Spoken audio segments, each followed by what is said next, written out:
Mistakes to avoid in ITR filing if you have capital gains part. तो 23 जुलाई 2024 के बाद कैपिटल गेन्स के रूल्स में मेजर चेंजेस हुए हैं। अगर आपने कोई प्रॉपर्टी 23 जुलाई 2024 के बाद खरीदी है, प्रॉपर्टी मतलब इमूवेबल प्रॉपर्टी जैसे लैंड, फ्लैट या कोई अपार्टमेंट वगैरह वगैरह, तो फिर आपके पास सिर्फ एक ही ऑप्शन है कैपिटल गेन्स का टैक्स भरने का, वो है 12.5%। लेकिन अगर आपकी प्रॉपर्टी 23 जुलाई 2024 के पहले खरीदी हुई है तो आपके पास कैपिटल गेन्स के ऊपर टैक्स भरने के दो ऑप्शन है। एक तो 20% with indexation and without indexation 12.5%। सो ये चीज ध्यान में रखिए। 1 अप्रैल 2025 के बाद gold ETFs, silver ETFs, overseas fund of funds, ये सारे जो कैपिटल एसेट्स की कैटेगरी है उनको स्पेसिफाइड म्यूचुअल फंड नहीं माना जाएगा और वो भी क्वालिफाई होंगे 12.5% एलटीसीजी टैक्स के लिए।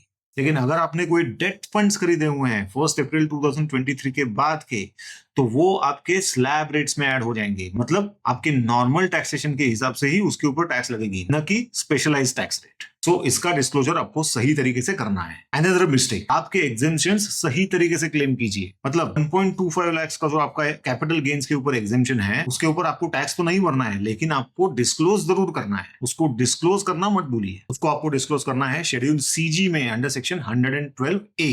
अगर आप कोई कैपिटल गेन्स में एग्जेम्पशन क्लेम कर रहे हैं, जैसे सेक्शन 54 या 54F या 54EC, मतलब आपने प्रॉपर्टी बेच के कोई रेसिडेंशियल फ्लैट खरीदा है या फिर आपने कोई स्पेसिफाइड बॉन्ड्स खरीदे हुए हैं, तो उसको शेड्यूल सीजी में स्पेसिफिकली मेंशन कीजिए और उसका एग्जेम्पशन क्लेम कीजिए। कुछ लोग क्या कर देते हैं कि जितना कैपिटल गेन है उसमें से जो इन्वेस्ट किया अमाउंट उसको रिड्यूस कर देते हैं और बैलेंस अमाउंट दिखा देते हैं, जो कि उसका गलत प्रेजेंटेशन है, आपको नोटिस आ सकती है। और हाँ, सबसे इंपॉर्टेंट बात, जो सेक्शन 87A वाली जो रिबेट है वो सिर्फ एप्लीकेबल है अगर आपका income is tax at the normal rates. मतलब अगर आपके इनकम में कैपिटल गेन्स हैं जो कि स्पेसिफाइड टैक्स रेट्स में एप्लीकेबल हैं, जैसे कि 12.5% या 20%, तो ये आपको 87A वाली रिबेट नहीं मिलेगी। इसको ध्यान में रखिए।